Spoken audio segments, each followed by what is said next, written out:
안녕하십니까. 이번 영상에서는 한국이 브릭스에 가입을 해야 하는 이유, 반드시 가입해야 됩니다. 자, 왜 이러냐 이유를 한번 알아보겠습니다.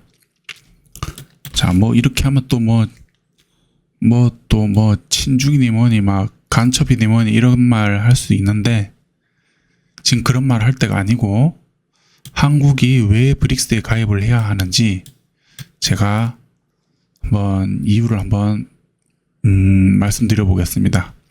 자, 글로벌리스트 대 민족주의. 자, 미중 패권 경쟁의 본질 편입니다. 미중 패권 경쟁의 본질이 뭐냐? 실물 기반의 금융 문명, 실물 기반의 금융 문명 대 허상 기반 금융 문명, 요 싸움이에요. 그냥 단순히 미국이란 나라, 중국이란 나라가 서로 이렇게 패권을 경쟁하는 게 아니고요. 실물 기반의 금융 문명, 허상 기반의 금융 문명, 어떤 문명이 될지 이 두 문명이 지금 싸우고 있는 겁니다. 자, 무슨 말인지 좀 더 자세히 알아보겠습니다. 자, 미중 패권 경쟁, 과연 단순히 미국이냐 중국이냐의 선택일까?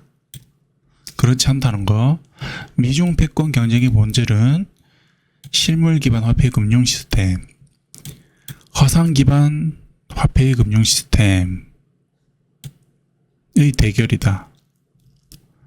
단순히 친미, 친중 사이의 선택이 아니에요. 선택이 아니라고. 그러니까 나라를 선택하는 누구한테 줄 설래 이게 아니라고요. 어떤 화폐 문명을 선택하느냐의 문제입니다. 어떤 화폐 문명. 실물 기반 화폐의 금융 시스템을 가진 문명을 선택을 할래?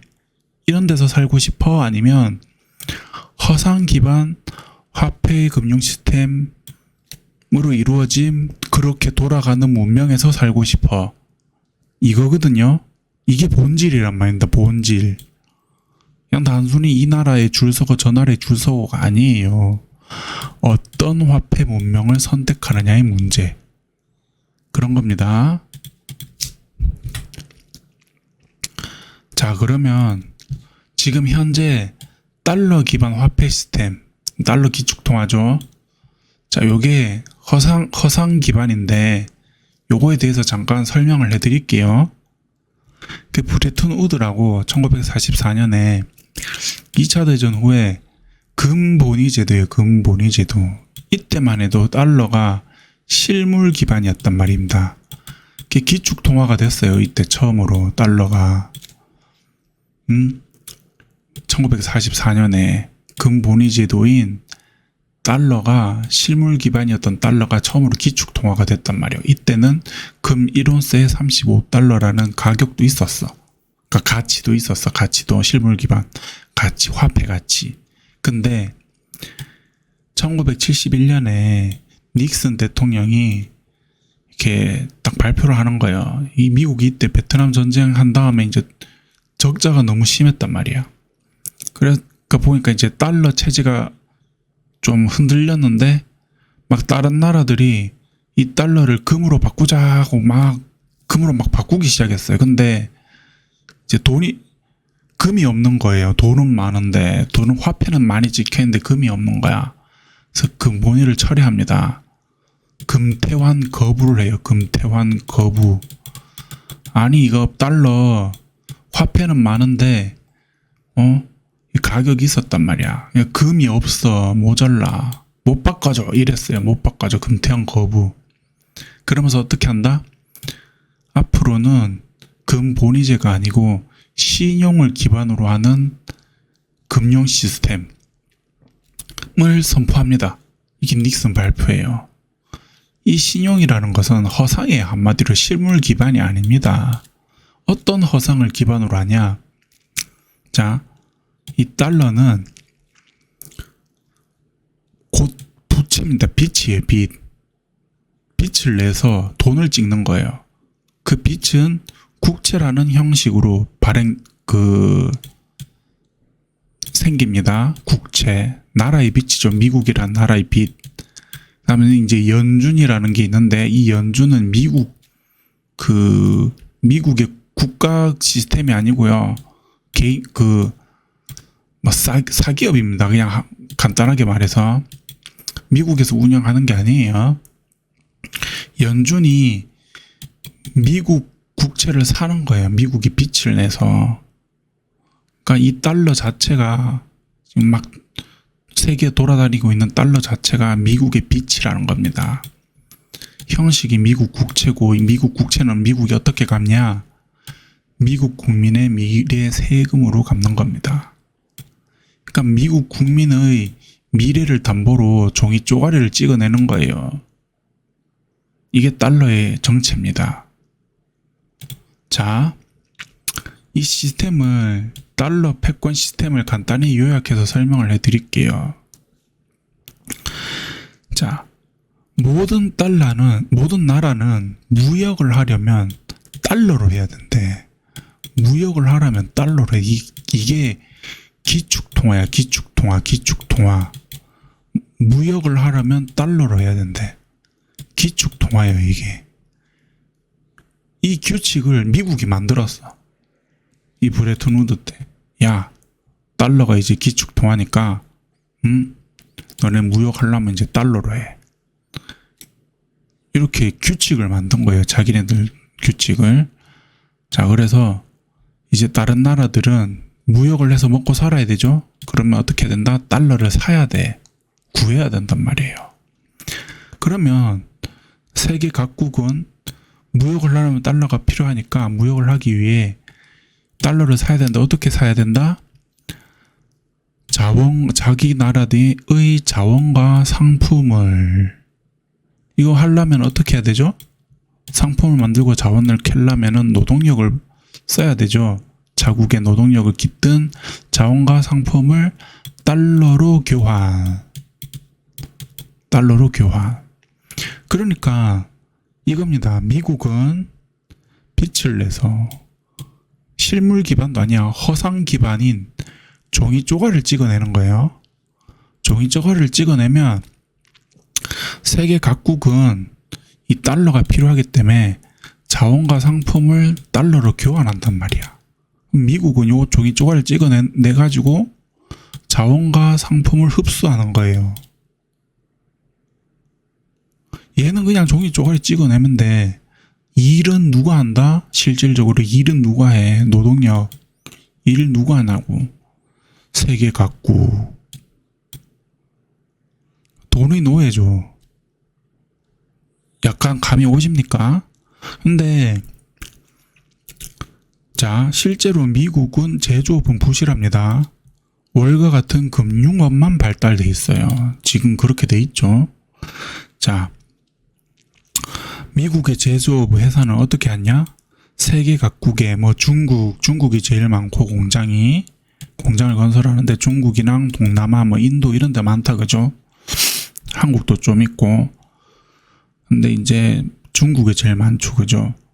네, 보세요. 지금 미국은 허상인 종이 쪼가리를 찍어내가지고 각국의 자원과 상품을 흡수해야 돼.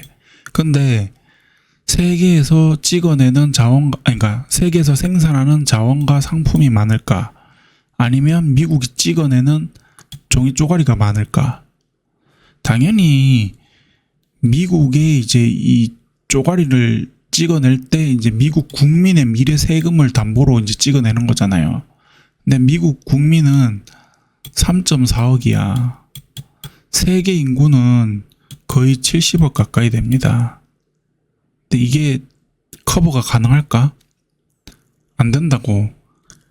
그러니까 이 커버를 가능하려고 하면은 어떻게 해야 되냐면 환율로 노동 가치를 왜곡해야 돼요.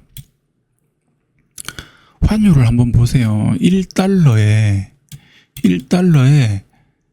뭐 1,400원, 1,400원. 그렇잖아요. 뭐 태국 돈 이런 거 하면 또 얼마나 또 많이 벙벙 뛰겠어요. 중국 돈도 1보다 크죠. 엔화도 1보다 큽니다. 달러 1에 다른 나라 돈의 가치가 낮은 거야. 환율로. 가치입니다. 가치. 무조건 달러보다 가치가 낮아요. 그러니까 이게 뭐냐면 환율로 노동 가치를 왜곡하는 거다. 왜곡을 시켜가지고 자기네가 이제 싸게 달러로 구입하는 거야. 그냥 이제 착취하는 거죠. 한마디로. 종이 쪼가리 찍어내면서 각국의 노동력을 이용해서 자원과 상품을 만들었는데 이 가치를 왜곡시켜가지고 이 종이 쪼가리가 이게 가치가 더 높게 만들어 버린 거예요. 그래서 왜곡해서 자기네들은 달러로 구입을 하는 거예요. 이게 착취인 겁니다. 그러면 이 규칙을 솔직히 말도 안 되잖아요. 그죠? 무슨 깡패 같은 규칙입니까? 그래서 반발하는 사람들이 있었어. 난 이제 달러 쓰지 않겠다. 너희들의 규칙을 내가 왜 따라야 되냐? 이렇게 반항하는 국가들이 있었단 말입니다. 반항하면 어떻게 된다? 항모가 출동한다. 전쟁을 일으키거나 아니면 그 지도자를 암살을 한다. 아니면 테러 집단을 막 투입을 시켜가지고 그 나라에 내전을 일으킨다. 아니면 정권 전복을 위한 쿠데타를 시도한다. 그래놓고 쿠데타 시도하려면 어떻게 해야 돼요? 그 나라의 언론을 장악한다. 지금 있는 이 달러 지금 우리 규칙을 따르지 않는 너네 그 지도자는 나쁜 놈이야. 뭐 비리도 많고 뭐 이상한 놈이고 스캔들도 막 터뜨리고 막 이미지를 완전 이상하게 만드는 거예요. 언론을 장악해가지고 정치인도 매수해가지고 자기네들 말 잘 듣게 한답니다. 이렇게 만드는 거예요. 너네 권력 잡고 싶지? 얘 쓰러뜨리면 니한테 권력을 줄게. 내 말만 잘 들어. 뭐 이런 식으로 돈도 줘가면서 매수를 하는 거예요. 그러면서 정권을 전복한 다음에 어떻게 한다? 사실은 아니고 이게 다 민주주의다. 민주주의를 위한 것이다. 라고 포장을 하는 거예요. 우리가 정의라고. 근데 사실은 뭐다? 이 달러 패권 시스템을 잘 가게 하기 위한 그런 거였단 말입니다. 이게 뭔 질이에요? 그래서 이 달러 패권 시스템을 유지하기 위한 기구가 있는데 이 무역기구 WTO 그다음에 이거 돈 빌려주는 거 이거 돈을 빌려주지만 실제로는 그 나라를 금융으로 종속시키기 위한 기구입니다. IMF가. 다음에 S&P 무디스 이게 신용평가죠. 자, 이것도 다 이제 베네수엘라 편의 영상에 나와요. 무슨 역할을 하는지. CIA 첩보 내부 공작, USAID 이것도 내부 공작. 그래서 제일 이제 그 가장 좋은 예시가 베네수엘라, 한국이에요. 한국은 말을 안 들은 건 아닌데 그냥 터뜨렸어. IMF로 그냥 한국을 종속시켰어요. 그래서 말을 안 들어서 이제 이렇게 된 거는 제가 보기에는 대통령이 이제 떠오르는데 굳이 말은 안 하겠습니다. 자, 그리고 베네수엘라도 좌파 정권 뭐 이런 게 아니에요. 이게 포퓰리즘 정치 이게 원인이 아닙니다. 말을 안 들어서 이들의 이제 규칙을 거슬렀기 때문에 금융으로 공격을 한 거예요. 그래서 베네수엘라 망한 거예요. 랑 리비아 이런 나라들 있어요. 리비아, 이라크 이런 나라들. 그게 좋은 예시입니다. 다음.